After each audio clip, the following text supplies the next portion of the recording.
Mungu akakupe kazi ya kwako. Rapakasheketereba. Kama ndoa yako ina shida, natamka kwa jina la Yesu, amani ya Kristo ikawe nyumbani mwako katika jina la Yesu. Yesu alipoenda akasema, Lazaro toka huku nje. Haijalishi mambo yalikufa na watu wakasema haiwezekani, kwa jina la Yesu inawezekana tena.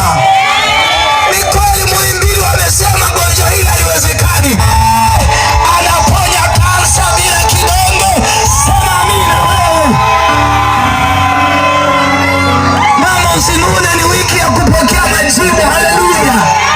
Wewe cheka tu, hata kama na mapengo 500 cheka tu. Ndio Bwana aliyokubariki. Hebu piga kelele, maadui zako wachanganyikiwe. Haleluya. Haleluya. Kishindo cha wako